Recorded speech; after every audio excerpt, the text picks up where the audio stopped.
Yeah. It's a very intelligent microphone. When you don't use it, it turns off. Would be nice if our mind would be the same. Yeah? When we don't use it, it turns off. Huh? Just calms down. But it's running 24 hours a day. Already turns off. Our chitta is running 24 hours a day. Don't turn it off.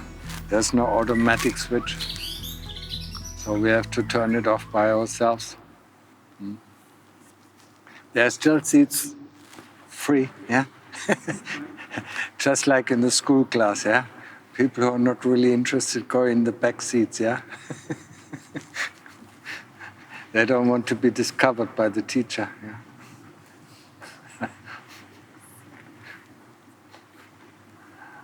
Oh. So Malaysia is a Muslim country, yeah? You don't have a lot of Buddhism around here, yeah?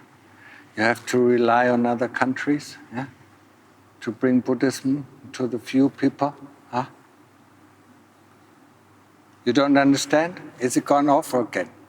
It's very quick, huh? What?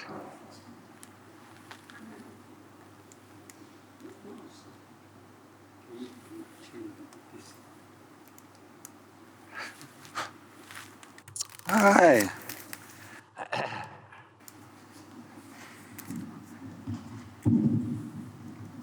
Yeah? Now it's on.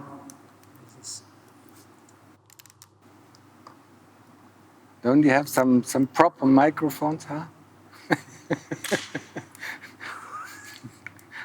Huh? These microphones are only for Muslims, yeah? They don't work with Buddhism.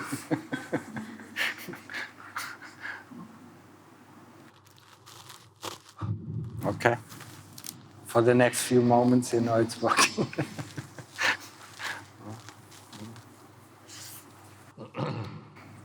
So Malaysia and Singapore has to rely on other Buddhist countries, yeah, to send monks over here. Yeah? What?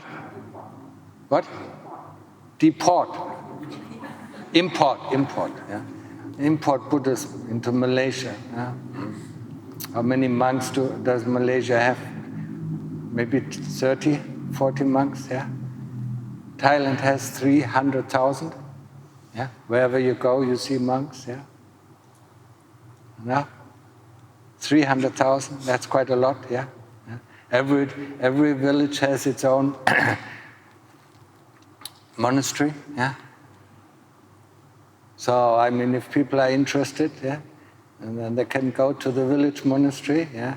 If they're not so much interested in the village monastery, they can go to the city monastery, or can go to monasteries where there are famous acharyas, yeah. But here in Malaysia, you have to rely on the imports, yeah. You don't know what you get, and yeah, I mean, whatever. What are you? Yeah, what are the two big groups? In Buddhism, yeah. There's the Hinayana, the small vehicle, and there's the Mahayana, the big vehicle. Yeah. Mahayana call them the big ship, brings a lot of people over to whatever, yeah, wherever, we don't know, yeah. Mahayana is mostly, the Chan or the Zen Buddhism in China and Korea and Japan, and the Tibetan Buddhism. You must work hard, you're always tired, huh? Yeah? See?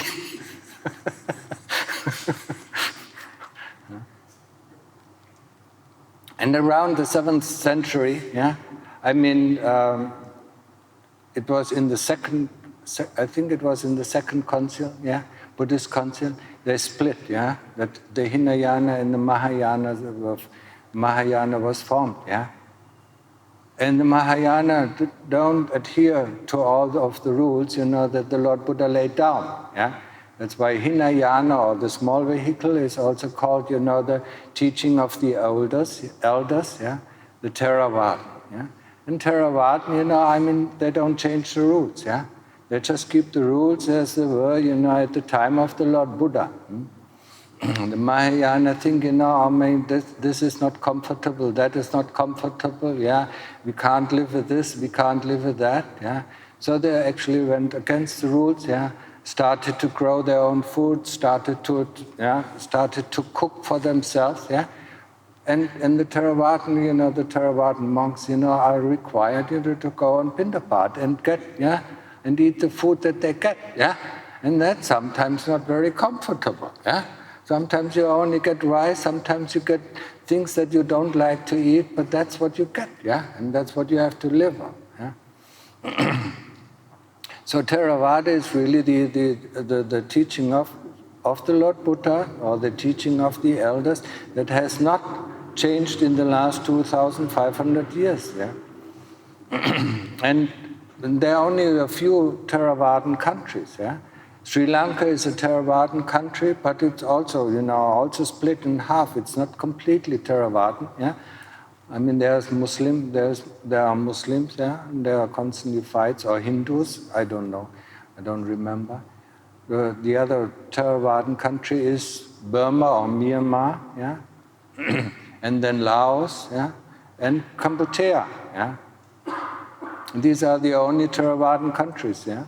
And Thailand is probably the most prominent country of Theravada Buddhism, yeah, probably the most monks, yeah, and also the most famous meditation teachers, yeah, come all from Thailand, yeah.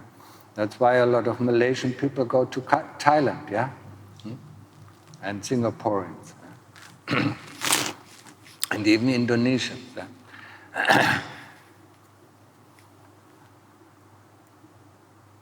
So, and each different sect, yeah? When you listen to a Tibetan master, he teaches this. When you listen to Zen master, he teaches that. Yeah? And when you listen to this person, yeah? Or this monk or that monk, how can you not get confused? Yeah? Yeah? Everybody teaches something else. Yeah? Theravada really tries to rely on the teaching of the Lord Buddha. Yeah? What does the Lord Buddha teach? Yeah? He teaches the Four Noble Truths. Yeah? The first Noble Truth is the truth of dukkha. Yeah? And over time, especially when Buddhism came to the West, I mean, you speak English, and the translation, yeah, were made in England, yeah, or were made in Germany, and they were not made by monks, yeah? They were made by lay people, yeah? By scholars. Yeah? So when they translate something like dukkha, they translate it as suffering. Yeah? When they translate something like sati, they translate it as mindfulness. But actually, I mean, they're quite wrong translation. Yeah? Dukkha is discomfort. Yeah? I mean, everybody knows what discomfort is. Not too many people know what is suffering. Yeah? I mean, not everybody suffers. Yeah? I talked yesterday about it. Yeah? So, if you teach, then you have to teach it in the right form. Yeah? Because if you don't understand the first noble truth, yeah, we have no incentive, to find the way out of dukkha. Yeah? If you say suffering, no, I don't suffer. Yeah? Why should I go beyond suffering? Yeah? But, if somebody says, discomfort, restlessness, pain, discomfort, yeah, dis-ease, yeah, restlessness, yeah, then everybody, yeah, oh yes, I have it, yeah. Yeah? It already starts in the morning when I don't want to get up, yeah. And it is there, when I'm hungry. It is there when I'm thirsty, yeah. And it is there when I'm bored. And how often are we bored, yeah? Yeah, quite often, boredom. Yeah, boredom is very, yeah. Or when there's restlessness. Yeah?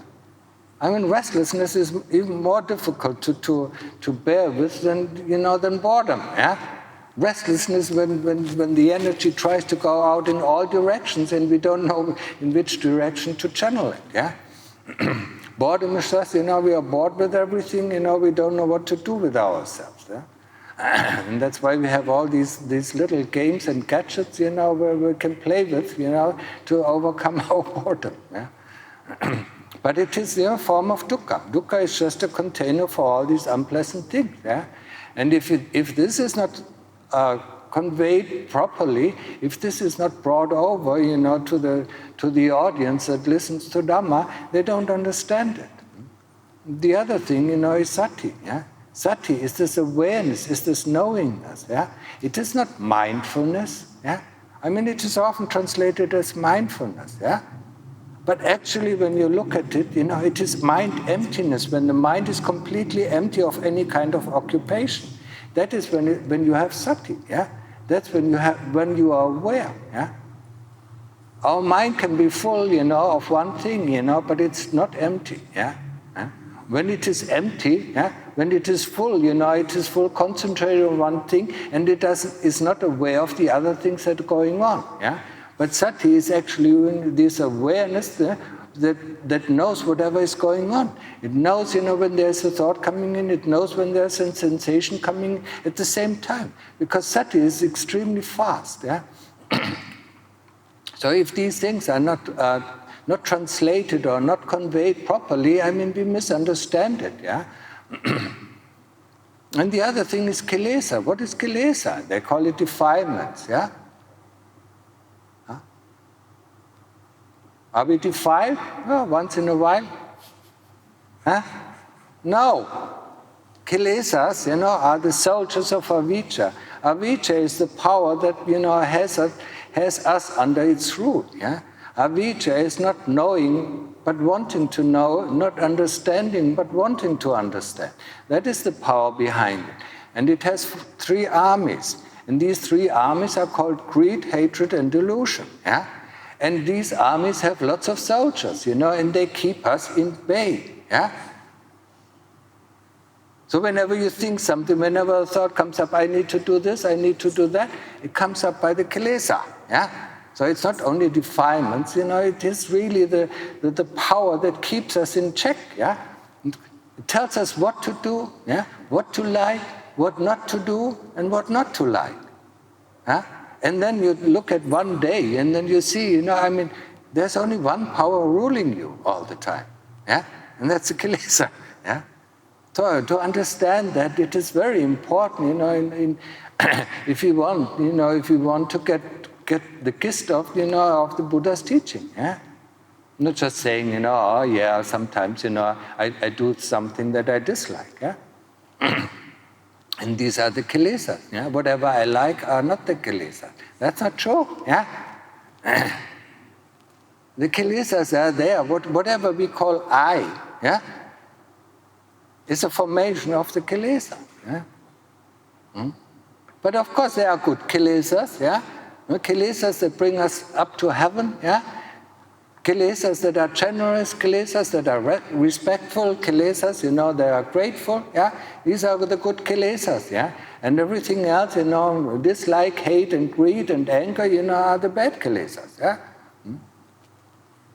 So in our quest for liberation, yeah, we have to fight these kilesas. But of course we fight first the bad kilesas and turn them into good kilesas. So when we want to have something, we give it. Yeah?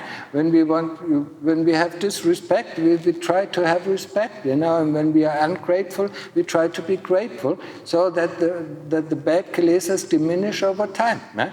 Because getting rid of the bad kilesas is very difficult. Yeah? And then getting rid of the good kilesas is much easier. Yeah? But there's still, you understand that? Are you understanding what I'm talking about? Huh? Huh? More or less, yeah? Huh? You have quite good kilesas. Your kilesas are constantly tired. Huh? How often, look at one day, how often are you doing good things, yeah? Huh? How often do you just follow the your mind or your chitta, your kilesas tell you, now I need more of this, now I need more of that, now I'm hungry, now I like this kind of food, now I like that kind of food. Yeah? How often do you follow it? And how often do you give? How often are you respectful? How often do you think of others? Yeah? These are the good kilesas, and they are not there all the time. Yeah, they are coming once in a while, maybe once or twice a day or 3 times a day. Yeah, maybe I should help this person, or maybe I should, do this for this person. Yeah, being selfless, are the good kilesas. Yeah, understand that. Yeah? So these are just a few of the wrong translations that can mislead us. Yeah. If we the better we understand the first noble truth of dukkha, the more are we motivated to get out of dukkha. Yeah? I mean, look at your life. Look at your mental and physical pain that you're constantly in. Yeah? Look at the things that are called greed. Yeah? We want this. We need to change. We need to change this. We need to change that. Yeah? We always need to change the other person. Yeah? We never need to change ourselves. Yeah? Huh? Yeah? Realize that. Yeah? The other person should be friendly. Yeah? We are. Yeah?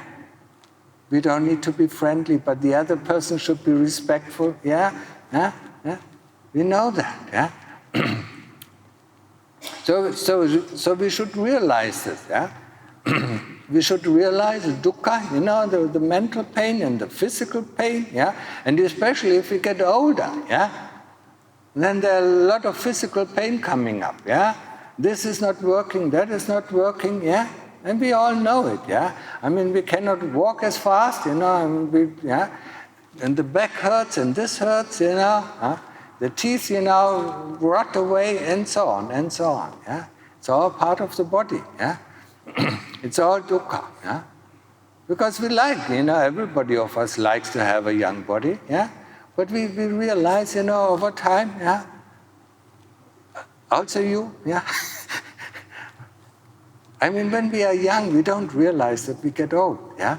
Only once we start to get old, then we realize we are old now, yeah? We can't do the things anymore that we used to be able to do, yeah? And that's when we realize we get old, yeah? So these things get old, and the body breaks down just like a car breaks down. Yeah? The second noble truth is the truth of the origin of dukkha. Yeah? The origin of dukkha is our desires. Yeah? Constantly wanting this, wanting to have this, wanting not to have this, wanting to be this, not wanting to be that, wanting to be alive, or not wanting to be alive. This desire, is the cause of our dukkha. And as I said yesterday or this morning, when we are in samadhi, there is no desire. Yeah? I mean, we go into our safe house where we lock out the kilesas, yeah? And once the kilesas are gone, we feel happy. We feel contented, yeah? Or we feel peaceful, or we feel still. Yeah? That is our safe house that we can go into. Yeah? And we have to do that. Yeah? Sooner or later, we have to get into the safe house to see what life is without the kilesas, at least for a moment. Yeah? If nobody, if people, if there are fathers and mothers, if you have young children, constantly and next, I want this, then you understand what the kilesas are. Yeah? Yeah? Constantly wanting this, constantly wanting that. Yeah? Nowadays, the young people, see their parents just as an ATM machine. Yeah? Yeah? Put in the number and take out the money. Yeah? Lots of people, yeah, lots of youngsters, yeah. And if you're a grandma, they take also the money. All they want, yeah. They're never satisfied, yeah. And then you see, how the kilesas are working, yeah. You can't shut them up. They constantly need your attention, yeah. Just like our kilesas, they constantly need our attention, yeah. If you want to stay, in samadhi, they constantly come and bother us. Yeah, this is interesting, look at this, look at that. Yeah, oh, what is this, just like little children. What is this, where is it coming from? Huh? Yeah. And everybody who meditates knows this, yeah. Where is this thought coming from? Yeah? Well, where is this cloud coming from? We don't know. Yeah? It just comes and it goes. Yeah? This thought comes and it goes. Yeah? So that is the second noble truth. Yeah? It's a desire. Yeah? And the third noble truth is just a happy statement, there is an end of dukkha. Yeah? And the fourth noble truth is the path that leads to the end of dukkha. And the path that leads to the end of dukkha has three columns. The first column, that is fundamental for any kind of living being, no matter if he wants to, no matter if he wants to meditate, or if he wants to stay, in the human realm, are the 5 precepts. Yeah? Not harming any living being, not taking what is given, no sexual misconduct, no lies, no harsh speech, and no alcohol, no drugs, everything that makes us unmindful. These are the 5 precepts, and we have to keep them. If we want to come back as human beings, it is just like our passport. When we leave Malaysia, and don't have a passport or lose our passport, we cannot come back to Malaysia anymore. And the 5 precepts are just like our passport. If we don't keep the 5 precepts, we lose our passport, or just like we do drunken driving. They take away our driver license for a certain amount of time. Or we don't keep the laws of the country, and then we are put to prison for a few years. Maybe just for a few months, and sometimes for a few years, and sometimes for life. That's it. So keep the 5 precepts. Really, really put it into your heart. From now on, what you did yesterday doesn't really matter. Whatever we've done will come back to us anyway. So you don't have to worry about that. Just keep it from nowadays. Until the last breath. And then you can say, in the moment you die, at least for the last 10 or 20 or 30 years, I kept the 5 precepts, so nothing of big harm will come to me. So it is one of the prerequisites. We cannot meditate, we cannot get into samadhi if we don't keep the 5 precepts. It's impossible. Before we even start, there are three requisites. 3 virtues that we need to develop to a certain extent. And these 3 virtues are the virtue of generosity. We have to be generous. We have to be generous with material things. What are we doing in meditation? We let go of our ideas. It is much more difficult to let go of your ideas, of your thoughts, of your memories, than to let go of material things. So, it's a prerequisite that we are being able to let go of material things. So generosity is one of the prerequisites before we can really go into practice. The other thing is respect. What do we respect? We have to respect animals, any kind of animals. Even the mosquitoes that bite us, we have to respect them. They are beings. They are just in an unfortunate state. We have been mosquitoes before. Don't remember? The Lord Buddha remembered it. Of course we don't like to remember. We have been dogs before, and pigs and cows and all these things. Or maybe even lions or tigers, ants, all these little things, or crows, and so on. We went through all these lives. How many billions of lives have we behind us? How many billions of lives, had the Lord Buddha before he became a Buddha? I don't think, it's your first and your last life. It's very, very unlikely. Otherwise, you wouldn't be sitting here if it was your first life. You have to get into touch with Buddhism for life after life after life before you are actually interested in taking on the practice. The first few lives, or the first 100 lives, you learn about Buddhism, get familiar with the teaching of the Lord Buddha before you actually start practicing. Practicing is not an easy thing. So, respectful, don't respect only the people that we like. That is easy. Yeah? Respect the people that you dislike. Yeah? Yeah? Respect the people that hurt you. Yeah? Because they're also people. Yeah? They're also human beings. Yeah? And that means they also have kept their 5 precepts, once in a while. Yeah? So that they come back as a human person. Yeah? You don't have to find good what they are doing. Yeah? But you can respect them as beings, yeah? Just like we can respect all kinds of beings. And that's very difficult for us, yeah? We look down on people, it's so easy for us to look down on people, yeah? But that is disrespect, yeah? If you disrespect others, there are certain things that you disrespect within yourself, yeah? The world outside is a mirror of our own soul, of our own citta, yeah? And whenever you look outside, is what you see. It's a projection of your own self. That's what a lot of people don't realize. Yeah? When you find something disgusting in another person, just look in your own heart and you'll find the same thing there. Yeah? It's just hidden. Yeah? That's why we like to point out the bad things of other people. Yeah? Because we don't want to see it in ourselves. Yeah? If there's nothing of this sort within yourself, all what you find is compassion with this person, because you know what he's going through. Yeah? You understand why he's the way he is. Yeah? So, looking at the world, is actually looking in a mirror. Yeah? And if you remember in the morning, you don't like to see yourself most of the time. Yeah? You don't like to see what is there, looking out of the mirror. Yeah? You don't like to see it. Yeah? And it's the same thing, when we see people, we don't like to see the bad things, that they display, their bad behavior or this or that, their bad attitudes, yeah? We constantly get annoyed by it. But it's actually, it is coming from us, yeah? Just like this projector, all what it projects, it's what is fed in, and that's what we see, yeah?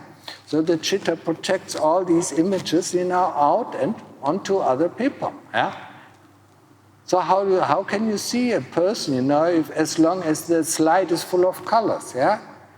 Try, to project something on a person that is full of colors and full of lines. Yeah? Can you recognize that person? No. What you see is, your own projection. Yeah? Only if your own heart, is completely clear, then you can see that person as it is. Yeah? And that is mostly only for arahants, yeah? Who can see a person as it is. Yeah? So that was the second virtue, respect. And gratitude, is the third. Yeah? Being grateful for what is given to us. Yeah? Not asking for this or asking for that, not saying this is our right or that is our right. Yeah? Our right. We have only one right. Yeah? And that is whatever we have done unto others, yeah? That is our right, that it comes back to us. Yeah? Don't do unto others what you don't want others to do unto you. For whatever happens to you right now is what you have done unto others. You don't get anything for free. This world is nothing, there's nothing free in this world. Yeah? We only get what we have given. Yeah? If we have given good things, we get back good things. If we have given bad things, we get back bad things. Yeah? And it doesn't happen overnight. Yeah? Every farmer, who plants rice or plants fruits, knows, the moment he plants it, he cannot harvest it. Yeah? He has to wait a certain amount of time.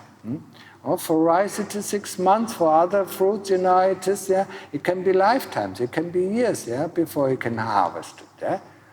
So we have to understand this law of karma. Yeah? We only get back what we have given. Yeah? And that is something that we don't like to hear. Yeah? Because when we look at our life, we always think, other people do this unto us, other people do that unto us. Huh? But it's only the result of our own doing. Yeah? In previous lives, we have done the same thing. Yeah? Difficult to accept? Yeah. Yeah? But that is the law of karma. The law of karma is just like a law of physics. Whatever you throw up will come down. Yeah? There's no, the law of karma doesn't think it's good or bad. Yeah? Huh? It just comes back the way you throw it out. Yeah? That is the law of karma. Yeah? It doesn't judge, this was good, or this was bad. It's us who judge this is good or this is bad. Yeah? I mean, if we give a lot and people, start to give us, we think it is good. Yeah? If people, steal from us, we think it is bad. Yeah? But karma doesn't judge, if it is good or bad. Karma just comes back the same way we put it out. Yeah? And it comes out, it comes back, with the intention we had it. Yeah? If we don't have bad intention, and then it doesn't come back as bad intention. If you had bad intention to hurt a person, then it comes back, to hurt us. Yeah? And most of the time it comes back only the next life. Yeah? So, whatever, look at your life, and then you know what you have done in your previous lives. Yeah? How you treated other people in your previous lives. Yeah? Very easy to see, if you don't believe it. Yeah? The way you are treated right now is the way you have treated others in the previous lives. Yeah? But of course it is not comfortable for us to accept it. Yeah? But we have to learn it. It is one of the basic rules. Yeah? I mean, the Buddhists in Thailand always chanted, when there is chanting, I'm the hair of my karma, my karma is that what I can rely on, and there's nothing else,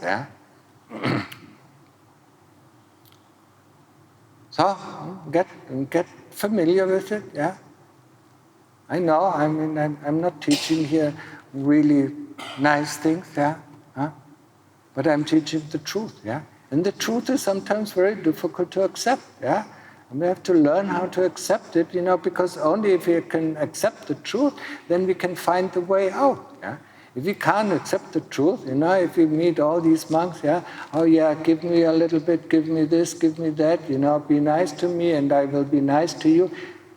That is not the truth,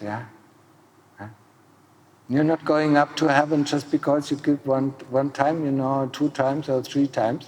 If you don't keep the 5 precepts, you will never go up to heaven. And you will never come back as a human being. And if you don't develop generosity, respect, and gratitude, you won't go up to heaven either. Even if you keep the 5 precepts. What is needed to go up? It is. Everything in this universe, it is very logical. If you know the rules, you know where to go. And you know how to go. If you want to go up to heaven, yes, keep the 5 precepts, develop generosity, respect, and gratitude, and then you have the way up to heaven. If you don't develop it, then you can't go. Very clear. It's just like, you want to enter a company, you have to have these and these, requisites, If you don't have the requisites, you can't enter the company. It's everywhere in this whole world, Why are we surprised? Everything, it's very, actually Buddhism is not a mystical religion, it is very logical, if you do this, you will reap that. If you do that, you will reap that. If you understand this law, and then it's fine. Then we can use this law to our own advantage, actually. If you don't understand it, of course we can't use it. So, listen. Listen. Open your ears, and get it in. Even if it is not comfortable to hear. Understand it well and then use it to your own advantage. If you want to go up to heaven, there's a way up to heaven. It's not behind, you have to do this kind of ceremony or that kind of ceremony. No.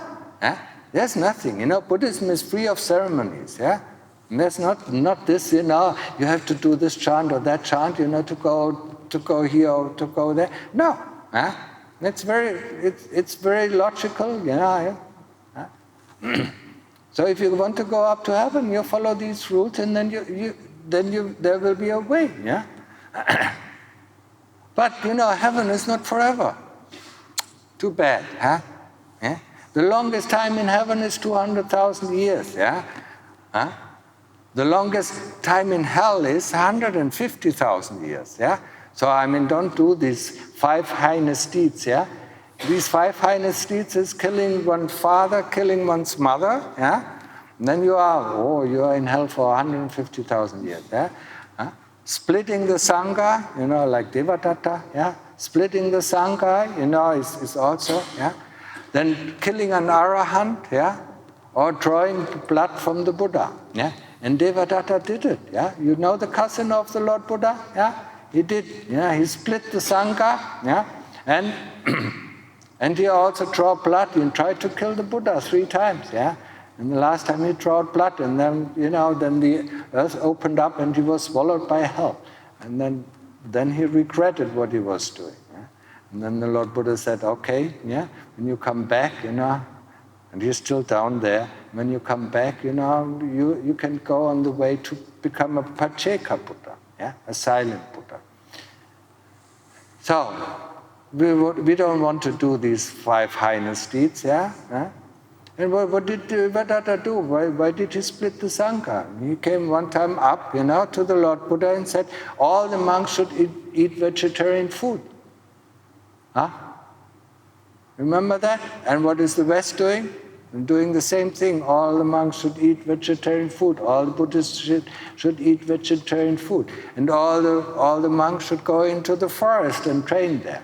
And then the Lord Buddha said, don't say this, Devadatta. Yeah? It's not for everybody. Yeah? Let the people. Yeah? Buddhists don't have to be vegetarians. Yeah? But we don't kill. We don't harm. Yeah?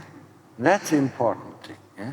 The intention to kill, the intention to harm, that is the important thing. Yeah? There are some latecomers, huh? I nearly forgot that I'm in Malaysia. Yeah? People coming in at any time that they want. Yeah? Yeah? That's not being respectful to the Dhamma. Yeah? You know what time it is. Yeah?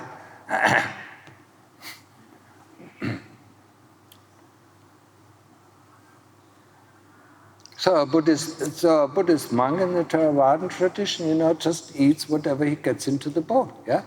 If it is just rice, then he eats just rice. If it is rice with vegetables, he eats rice with vegetables. If it is meat, then he eats meat. Yeah. But there are certain kinds of meat he cannot eat, from all the dangerous animals. Yeah. And if he knows, that a certain animal was, slaughtered for him, then he is not allowed to eat it. Yeah. That's the only objection to the rule. Otherwise, he just eats what he gets in his bowl. Yeah. But the West has, these ideas that all Buddhists have to be vegetarian. Yeah. No? No? Anyway, so we were, where did I digress? From heaven, yeah? So, you can stay in heaven for 200,000 years, but then you will come back, yeah? And where do you go? Most of the time you go to hell, yeah? So, sometimes I ask, do you want to go first to hell and then to heaven? Yeah? Or first to heaven and then to hell? What do you prefer, yeah? We do good things, yeah, that can lead us to heaven, yeah, and we do bad things that will lead us to hell, yeah. So isn't it quite obvious, yeah? Huh? When Lungta Mahabodhi, my own venerable teaching master, talked about some of his lives, he said, then I was in this kind of heaven, yeah, and then I went to this kind of hell, then I went up to that kind of heaven, and then I went to that heaven. Because each hell, is for the different kinds of precepts that you break, and each heaven is for the kinds of good things that you do, yeah. So he went up to heaven, then to hell, then heaven, hell, before he came back as a human being. Huh? We have to understand this. That's the way that we go. But most of us will not even go up to heaven. Yeah. Good morning. Yeah. I mean, these Malaysians, yeah? Don't you have any kind of respect, for the Dhamma? Huh? Coming in, at any time that you wish to come? Huh? Excuse me, I just off work. Yeah. And I sacrifice my time to rush here to share your Dhamma. Please have compassion on me. Thank you.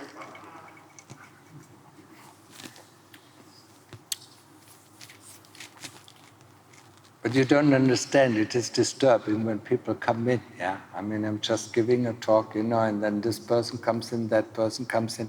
I even see, sometimes, people come in and then they play with their smartphones, yeah? Not really interested in the Dhamma. Huh? So, I mean, that is what awaits us, yeah? But like I said, most people don't even have the chance to go up to heaven, yeah? What did the Lord Buddha say, about, how many percent, of the people have even a chance, to go up to heaven, yeah? I mean, he said there are 70% of the population of the human beings are called the Pata Parama, the hopeless ones, yeah? They don't believe in any rules, yeah? They don't believe in any karma, they don't believe, in any religion, yeah? They take on the religion just for their own benefit, yeah? But not to practice it. They don't keep the 5 precepts, and they have no chance, The only thing, that awaits them is going down to hell, yeah? But he said there are 30% of, of the human beings, yeah? They are the nayas, they swing forth and back. Today we keep the precepts, tomorrow we break them, then we keep them again, and then we break them. So these are the ones who have a choice, yeah? The Pata Parama, they don't have a choice. They're only born, it is just like a prison break, yeah? But most of the prisoners, most of the people, the thieves and so on, they go to prison, they come out and then just do the same thing again, to go to prison, yeah? Go back to prison, yeah? Isn't that? Huh? Yeah. And that's the same thing with the human being, yeah? They just come up as human beings, enjoy their life, and do all their heinous deeds, and then go back to hell, yeah? But we, I mean, at least, we pretend to listen to the Dhamma, we pretend to be interested in the Dhamma, yeah? And, so we have a chance, yeah? When we listen to the Dhamma, when we listen to the truthful Dhamma, then we know our choices, huh? Now do you believe that you have a choice? You have a choice to be born, or you have a choice to, to find the way out of the hamster wheel, yeah? But it's not easy, to find the way out of the hamster wheel. Okay, so that is what is awaiting us, yeah? Going up and going down, yeah? That's why I also call it the roller coaster, yeah? I mean, we are excited to go up, but we are even more excited to go down, yeah? Next time you ride a roller coaster, look at the people, yeah?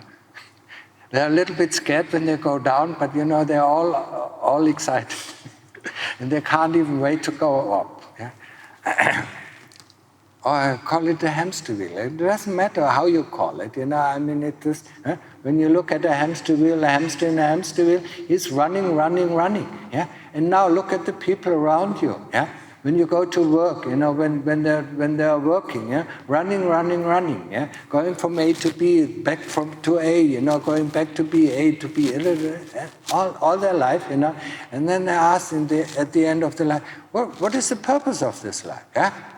Eating, sleeping, having fun, huh? And how much fun do we have, yeah? Ask yourself, yeah? I mean, that is a reflection that you should do, yeah? I mean, if you think it is worthwhile, yeah, this life, okay, there's no harm, you can go on forever, yeah? There's no end to the cycle of birth and death, yeah? Only if we decide, yeah, to make it our last life, or at least to find, the door out, yeah, into the stream, yeah, or into the stream, yeah, find the door out of the hamster wheel, or open the door of the hamster wheel to get out.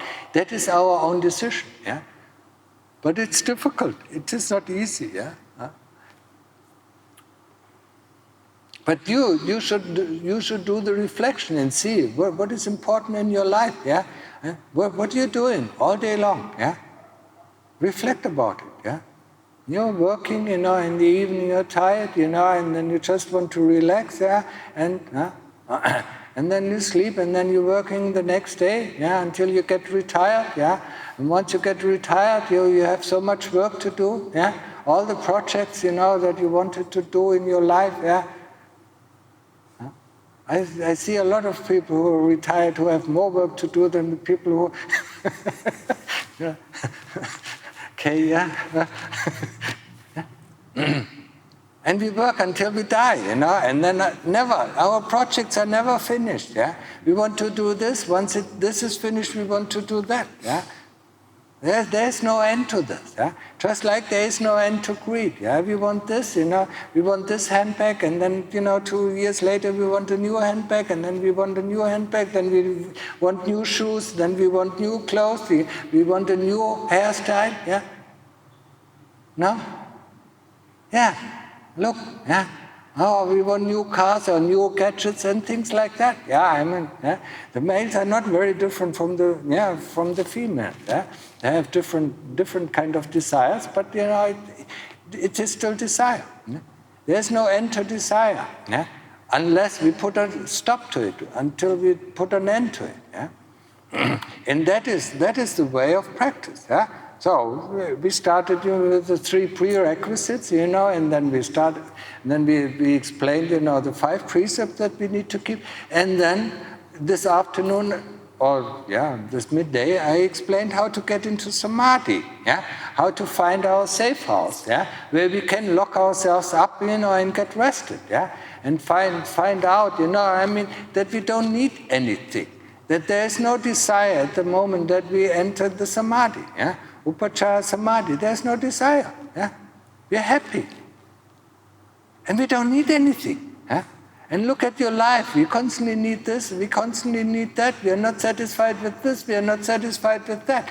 But the moment we enter samadhi, when there are no more thoughts, and when there are no more memories coming up, we're happy. We don't want anything. And the more often we experience it, the more often, this world seems to be pale compared to the inner world that we can experience. Yeah? So samadhi is a very important thing. Yeah? It's a very important experience that we need to make. Yeah? And it is also our safe house. Yeah? When we come out of samadhi, as I explained also yesterday, we always feel more and more people come.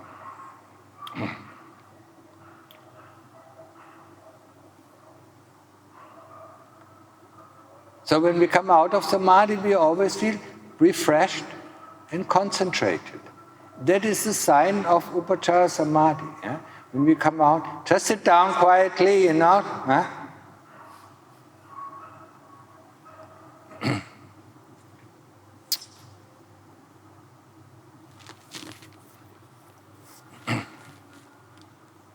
So whenever we come out of upachara samadhi, it is we feel refreshed, just like we took a nap, yeah? A refreshing nap. When we get out of the nap, we feel refreshed and we have energy, yeah? And we feel concentrated, yeah? That is always the sign when we come out of samadhi, yeah? Upachara samadhi, yeah? When we come out of deep samadhi, it is even more, yeah? It is like feeling, you put your two fingers in an AC outlet, you're completely charged, instantly charged. Yeah? Have you ever done that? Yeah? Yeah?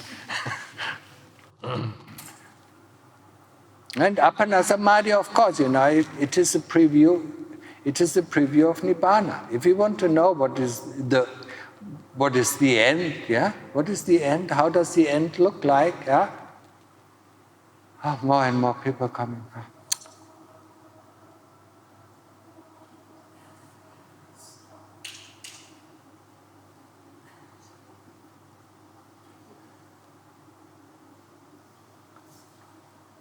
It's kind of disturbing.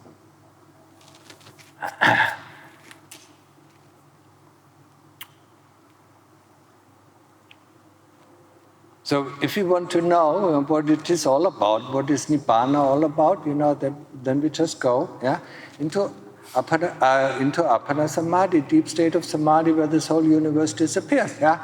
And the only thing that is left, is a preview of Nibbana. And I guarantee you the first thought when you come out is, how do I get back? You don't want to be in this world,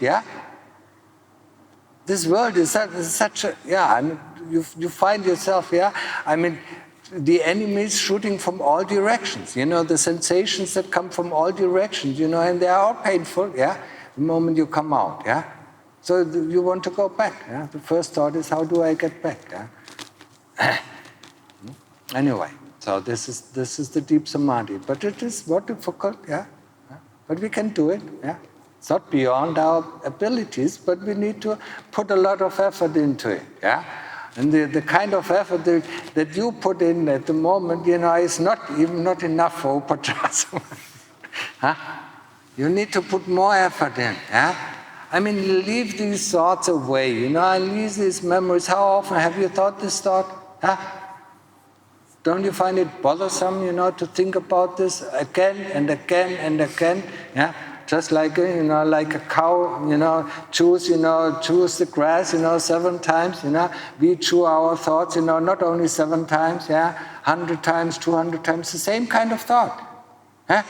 When you're letting go of this thought, when you think it's enough, And the same with the memories. You always bring up the same kind of memories, When can we let go? Let go of these, and you feel happy and contented. We hang on these memories. We attach to these memories. We attach to these thoughts. Because they do give us a kind of security, although it is a false security. It gives us a security that we are there. Because the moment thoughts and memories disappear, we also disappear. And then that is the experience of Upachara Samadhi. We also disappear. The ego disappears. And that's why we feel so happy. There's nobody commanding us around. Just imagine, your husband or your wife is just like the constant thoughts in there, do this, do that, want this, want that, I don't like this, I don't like that, how long can you stand that kind of partner, When you check it out,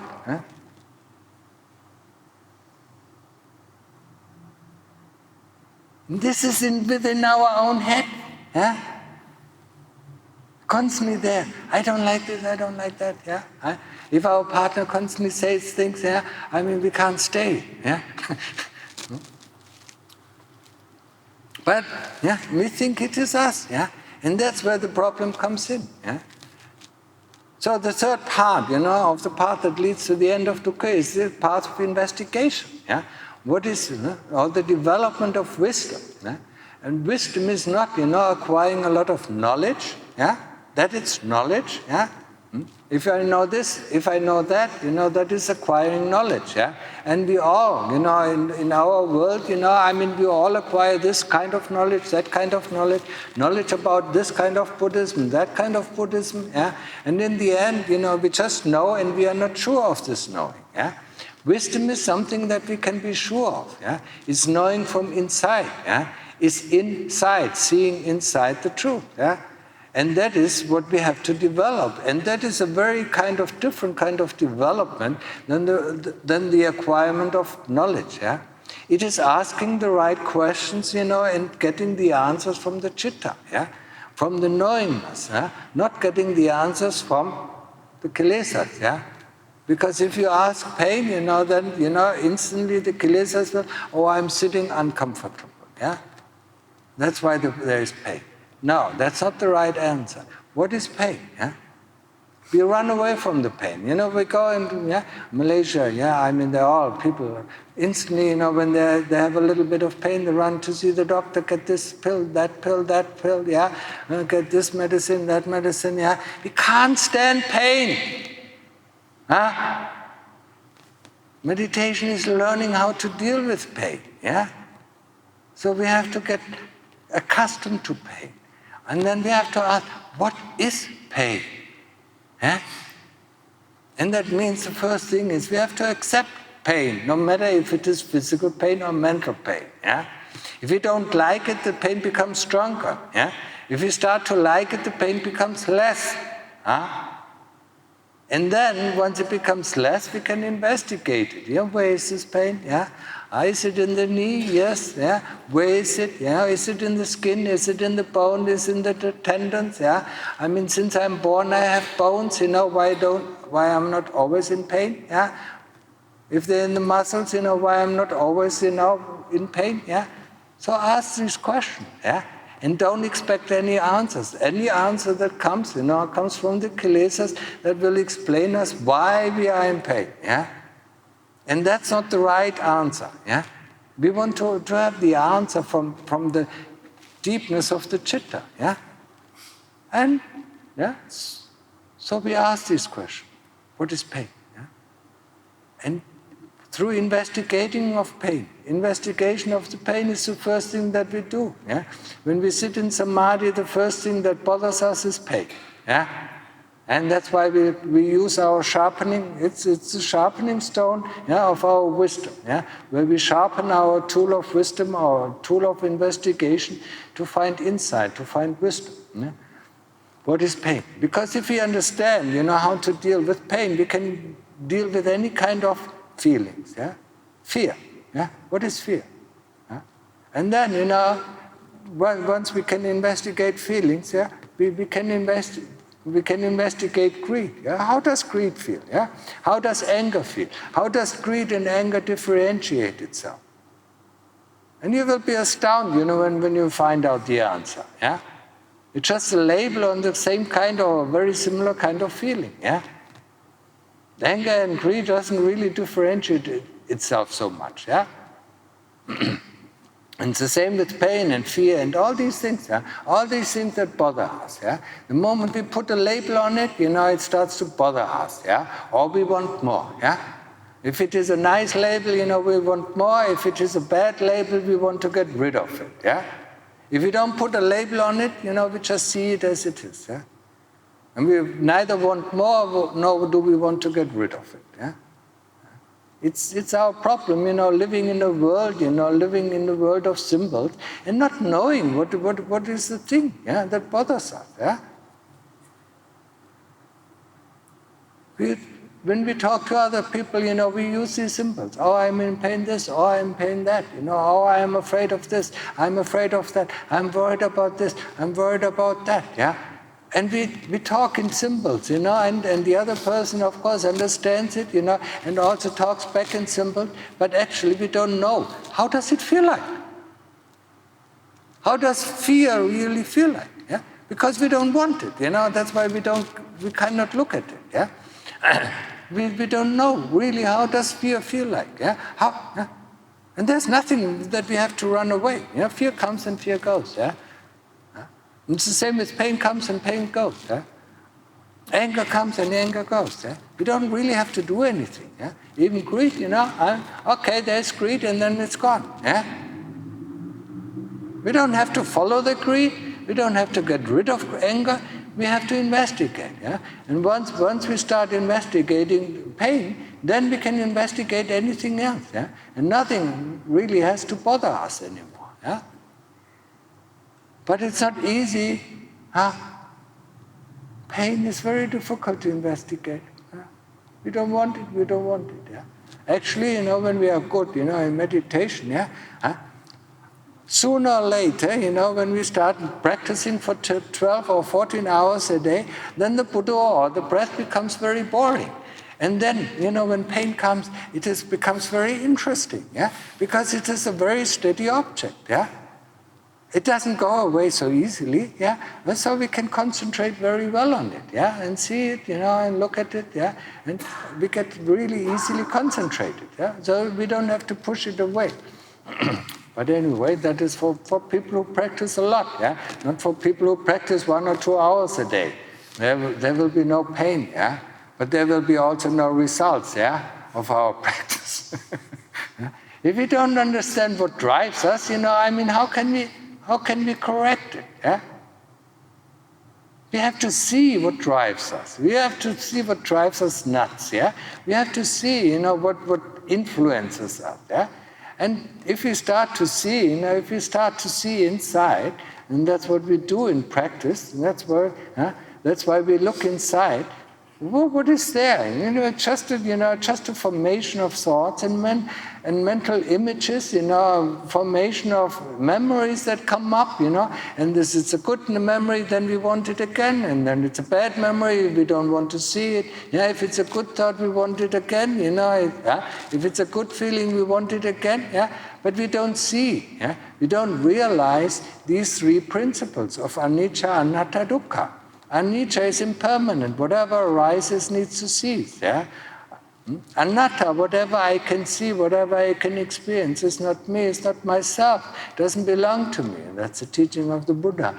And dukkha, yeah? I mean, whatever is nice and goes away, there's dukkha. Whatever is unpleasant and doesn't go away, it's dukkha. Yeah? So, these are the three characteristics, yeah? And we can experience them and we can use them, especially the principle of anatta. Whatever I can see, yeah, cannot be me. Yeah?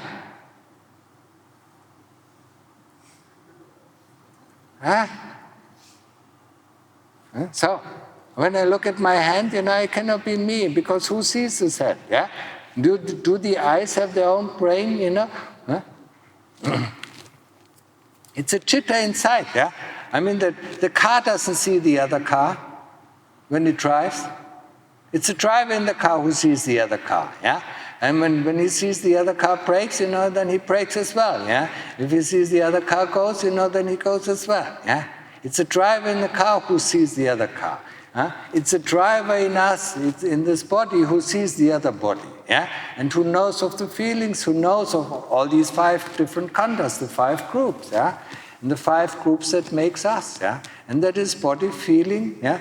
Rupa, Vedana, Sanya, Sankhara, Vijnana. So it's a body, the group of the body, it's a group of feeling, it's a group of memories, an association, it's a group of thought formations, and it's a group of consciousness, yeah?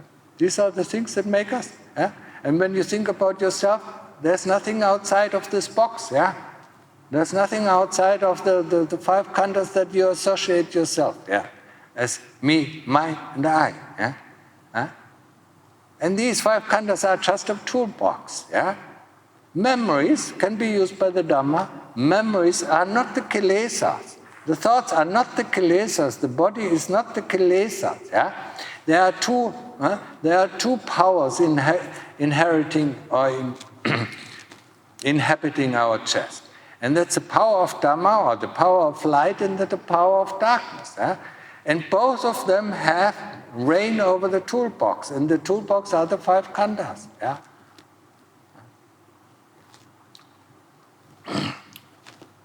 Goethe said it, yeah? and Lungta Mahapo said it, yeah? There are 2 powers, yeah?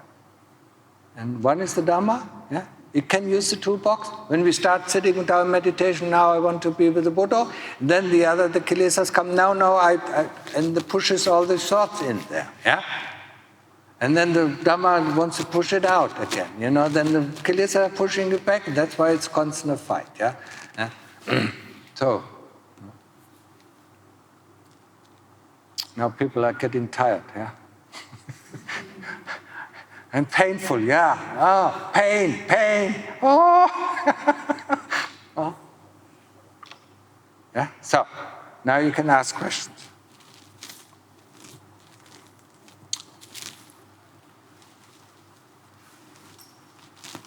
No questions? Good. Then we can stop. Ow.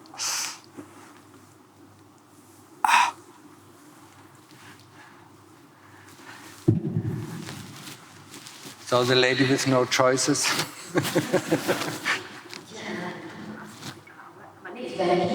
What? Doesn't matter what your name is. The Christian believe in God. Buddhist believe in law of karma. Yeah. Are both just a concept, or is it real? I mean, but normally when a person says he believes in God, then I ask, in which God? The God of the 16 gods, or the God of creation, or the God of destruction? Which God do you believe in? Jesus. Yeah, I mean, there are so many gods. Yeah, there are 25 different realms of heaven. Yeah, and in most of the realms of heaven there are gods. Yeah, and the gods rule over other beings, in the heavenly realm. Yeah, some of the servants of the gods, some of just like in any kind of older kingdom. Yeah. So which God are you referring to? Yeah. The gods of the gods, I mean, there's one God, Terawatt heaven, there's a God over 16 other gods, yeah? You're referring to him, yeah? There are many different, yeah? But there's only one God for Christian, Almighty. Yeah, I mean, that's what they believe. But Buddhists believe in law of karma. They say this is what Buddhists believe. I mean, you can experience the law of karma. Huh? That is something that you can experience, within your own framework of being, yeah? Whatever you do comes back to you, yeah? That's a law, yeah? Just like when you throw something up, it will come down, yeah? It will not disappear. A law is very different from a belief, yeah? Buddhism is not a belief, yeah? It is, it describes reality, yeah? And actually, at the time of the Lord Buddha, yeah, I mean, people didn't believe that there was hell and they didn't believe that there was heaven. So on the 31st of May, he opened up the world to see for the human beings that there are heavenly heavens, and hell, people in hell. Yeah? So they could see it for one day. He was able to open them up, yeah, so that we can see. Yeah? And there are all sorts of different heavens. Yeah? I mean, and there are people who can go to these different kinds of heavens, yeah? I mean, if you want to know, you can go there, as I said, I mean, it's a logical world, yeah? If you know the way how to go there, you can go there, yeah? But what is the purpose of it, yeah? Another question is, Buddha have gained enlightenment and there's no rebirth for Buddha anymore. Yeah. How everybody believes that, but is it how to know that there's no rebirth for Buddha? But there's no what? Is that Buddha is already in Nibbana. Yeah. Yeah. And all the arahants are in Nibbana. But Nibbana, I mean, it's also a different, very, very difficult thing to explain. The Lord Buddha said, neither am I, nor am I not. And that is beyond our grasp of understanding. What does he mean with that? Neither am I, nor am I not. So he doesn't completely disappear, but he is not there at the same time. Yeah? Yeah? But he was able to appear in front of Lumpur Man, and gave him a teaching. Yeah? So, I mean, he is able, if he wishes so, he is able to appear, for a certain amount of time, yeah, for other people to see. Yeah? Just like, there was a very faithful person who was at Bodh Gaya, the Bodhi tree, and said, I just want to see, one time the Lord Buddha may, when I take a picture, may he appear, yeah? And then he took this picture of the Bodhi tree, and there was suddenly sitting somebody there. So, I mean, normally, why should they bother, I mean, if you're fed up with playing video games, you don't play them anymore, yeah? But as long as you're not fed up, you start to play it and play it and play it and play it, yeah? But the moment you see this world doesn't offer you anything anymore, then you don't come back. Yeah? Why should you come back, yeah? I mean, is your life so much fun? You wouldn't be sitting here. Yeah? See? They don't have to come back, and they don't want to come back. Yeah?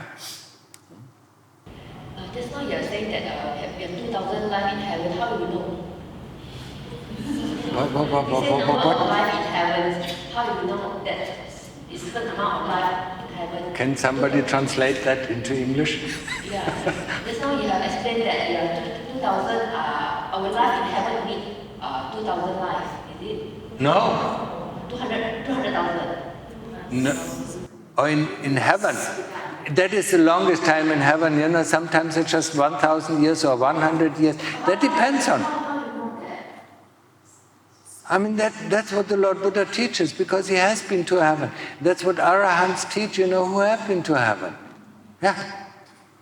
I mean, if somebody goes to America, you know, and says, you know, America is full of this country, full of this side, or full of that side, yeah, would you believe him? You haven't been to America, yeah? So, but he knows, he has gone there, you know, he has seen all these things, yeah? He has seen these, you know, these animals that are there, yeah? Or go to Africa and see the elephants that are there, you know, or the tigers and the lions, yeah? And then he comes back and talks about elephants and lions, you know, that you have never seen, yeah? Believe him, you can believe him or don't believe him, you know, what is the matter, yeah? But he has been there, yeah? Huh? In meditation, when we achieve the first step, samadhi, what is the second step? What is what? In meditation, yeah? if we have achieved samadhi, yeah? what is the second step before achieve Nibbana? Any step? Yes, yeah, there are lots of steps, yeah? I mean, if you listen, you know, then it's the investigation, yeah? And we start first with the investigation of pain, yeah?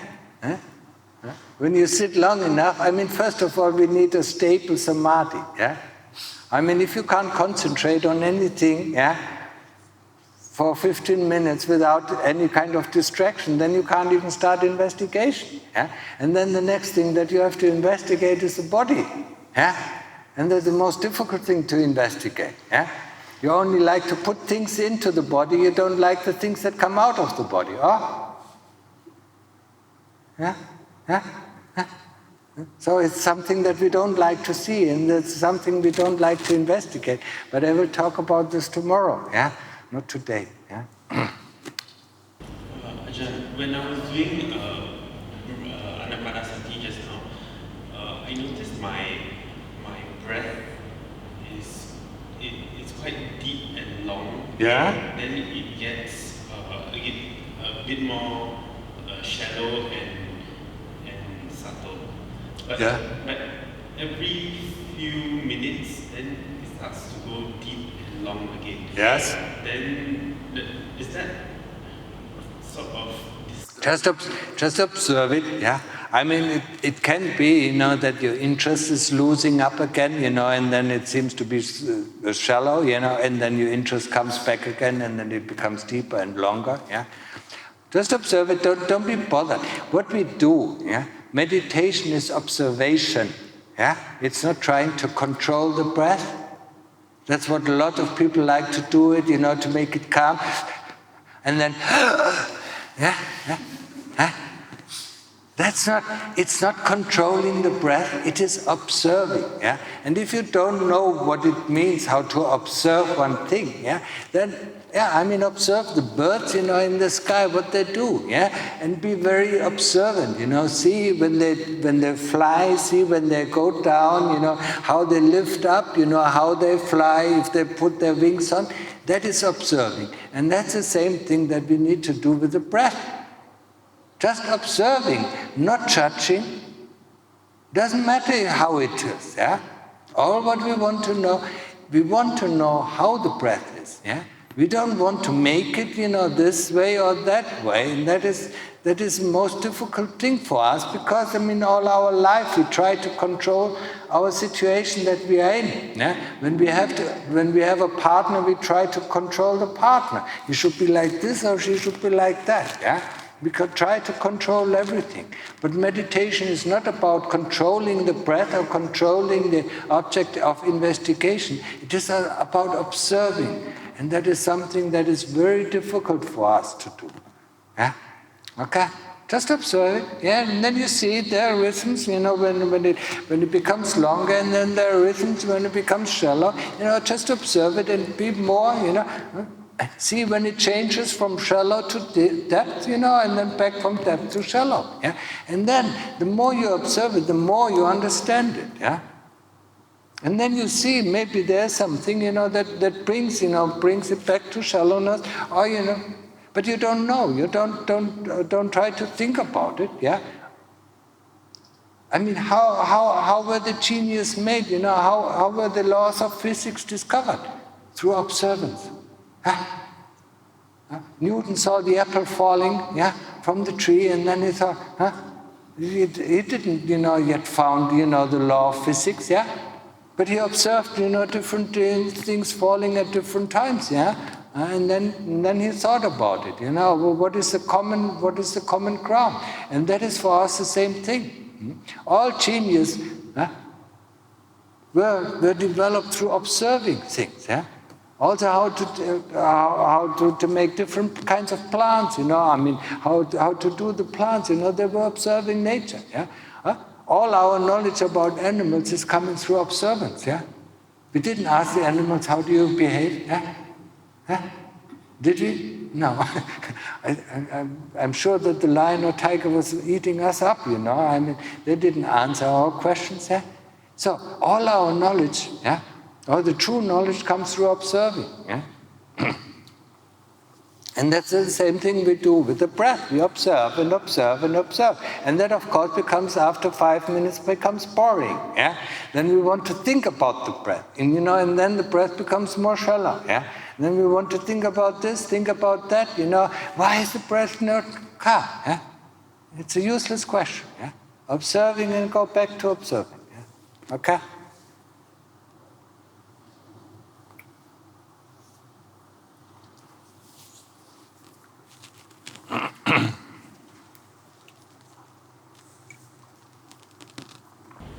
Ajahn, thank you for the now.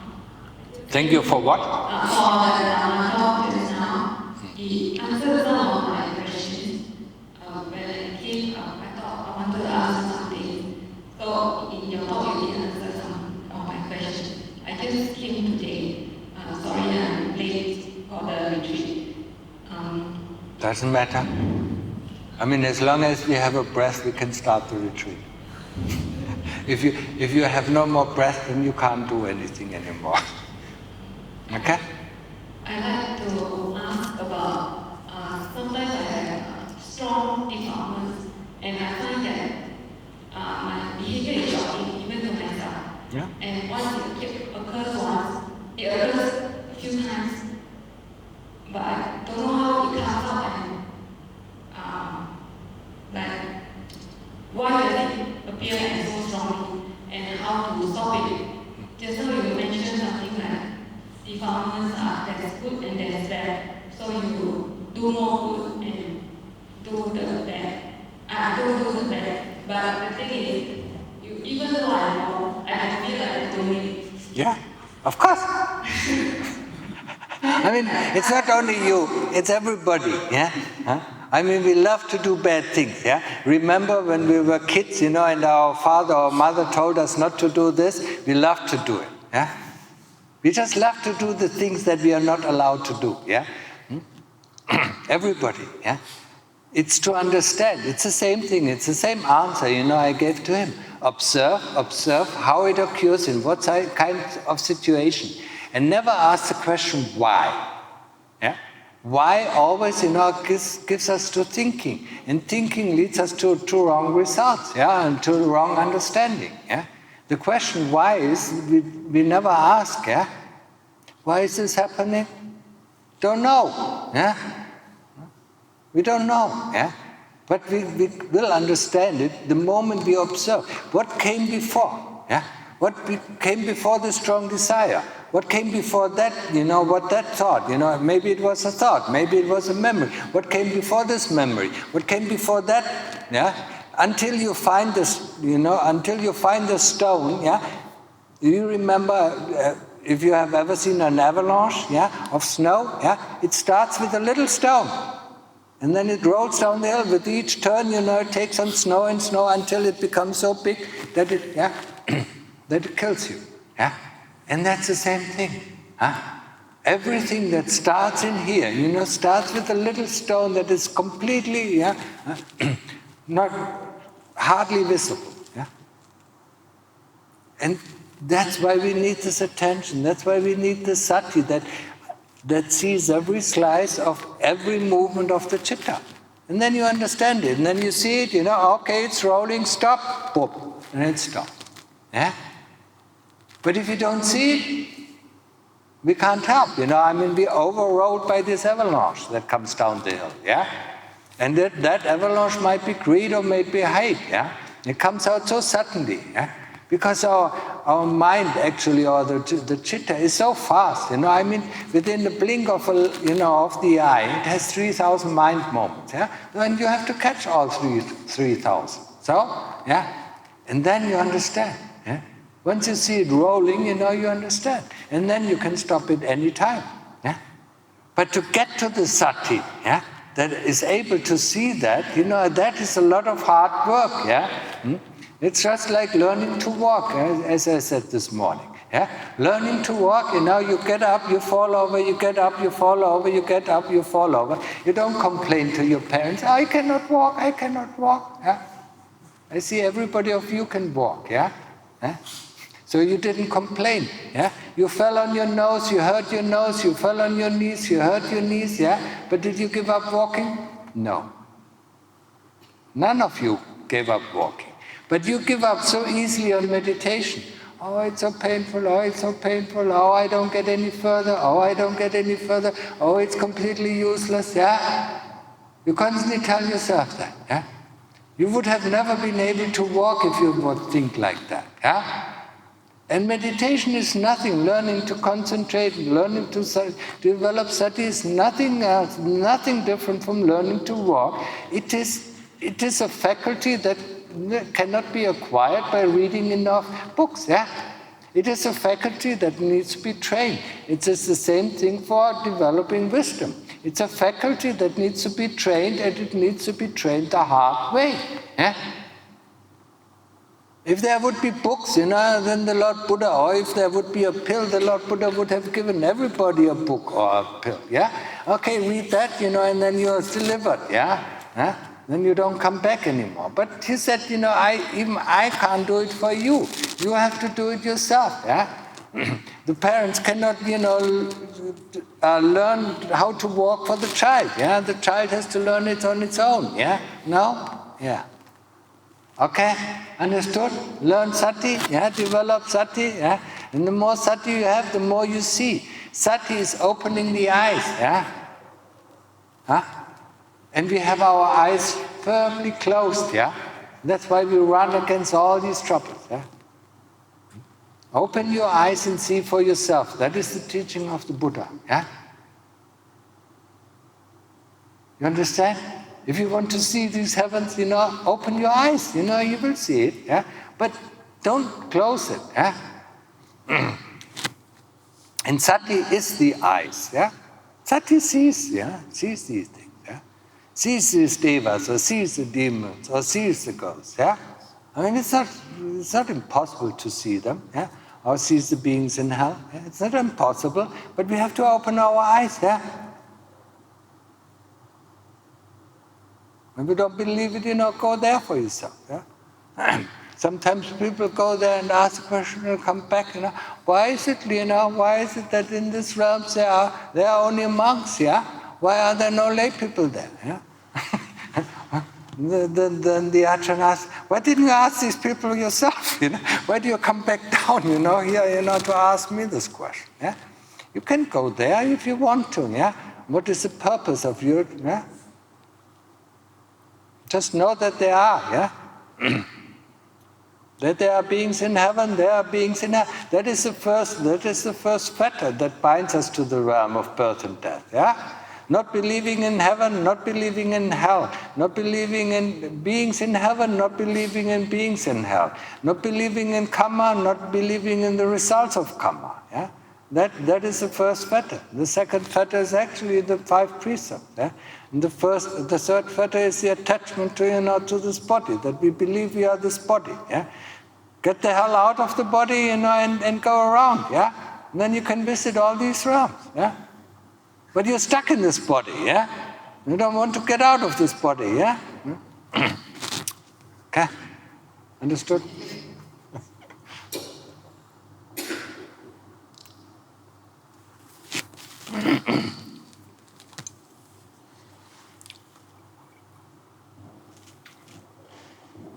Okay, everybody satisfied? Now do some work, yeah?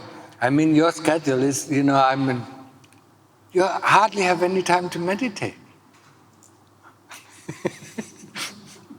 You do this and then you make a break, yeah? Let's have some rest, And then do a little bit again, let's have some rest, yeah? And do it a little bit again and let's have some rest, yeah? 12, 14, 16 hours of constant practice, yeah? Sitting in one go 9 hours, that's when you start practicing, yeah? That's where you get results as well.